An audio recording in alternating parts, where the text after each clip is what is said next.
ఓటర్ల జాబితాలు సిద్ధం చేయండి. మున్సిపల్, పంచాయతీరాజ్ శాఖలకు ఎస్ఈసి ఆదేశం. స్థానిక సంస్థల ఎన్నికల నిర్వహణకు సంబంధించి ఓటర్ల జాబితాల ప్రచురణకు రాష్ట్ర ఎన్నికల సంఘం వేరువేరుగా నోటిఫికేషన్ జారీ చేసింది. గతంలో ఫోటో ఓటర్ల జాబితాలు ప్రచురించని 20 గ్రామ పంచాయతీలో ఈ నెల 17న, నగరపాలికలు, పురపాలికలు, నగర పంచాయతీలో సెప్టెంబర్ 3న ఓటర్ల జాబితాలు ప్రదర్శించాలని చెప్పేసి ఎన్నికల కమిషనర్ అయితే ఆదేశించారు. 2026 జనవరి 1న అర్హతగా తేదీగా పరిగణిస్తూ డివిజన్లు, వార్డుల వారీగా ఓటర్ల జాబితాల తయారీ, ప్రచురణకు ఫిబ్రవరిలో రాష్ట్ర ఎన్నికల సంఘం నోటిఫికేషన్ అయితే ఇచ్చింది. సాంకేతిక సమస్యలతో అప్పట్లో 20 చోట్ల మినహా మిగతా పంచాయతీల్లో ఓటర్ల జాబితాల ప్రచురణ ప్రక్రియ పూర్తయింది.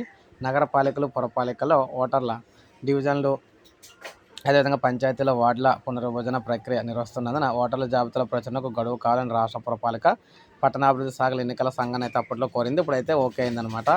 ఇక 20 గ్రామ పంచాయతీలు ఇవే. శ్రీకాకుళం జిల్లా మనకి ఎల్ఎన్ పేట మండలం, గొట్టిపల్లి, విజయనగరం జిల్లా కొత్తవలస మండలం, దేశపత్రునిపాలెం, ఇక చింతపాలెం, అదేవిధంగా పశ్చిమ గోదావరి జిల్లా పెంటపాడు మండలం, వెస్ట్ విప్పర్రు, మొగల్తూరు మండలం, కలిపట్నం ఈస్ట్, బాపట్ల జిల్లాలో కర్లపాలెం, పల్నాడు జిల్లా రాజుపాలెం మండలం, కోటనేమనిపల్లి, నెమలిపురి, కొండమూడు, నకిరికల్లు మండలం, గుండ్లపల్లి, బాలాజీనగర్ తండా, శివాపురం తండా, ప్రకాశం జిల్లా పొన్నూరు మండలం, ఉప్పలదిన్నె, సంతనూతలపాడు మండలం, వేములపాడు, నెల్లూరు జిల్లా కులవాయి మండలం, కేస మనేనిపల్లి, తిరుపతి జిల్లా నాయుడుపేట మండలం, అన్నమేడు, వేముగుంటపాలెం, అదేవిధంగా చిత్తూరు జిల్లా రామకుప్పం మండలం, కేతండ, వందల మడుగు, అదేవిధంగా గుడిపాలెం మండలం, గొల్లమడుగు, పనటూరు పంచాయతీలో ఫోటో ఓటర్ల జాబితాలు ప్రచురించాలి. రాష్ట్ర వ్యాప్తంగా గ్రామ పంచాయతీలో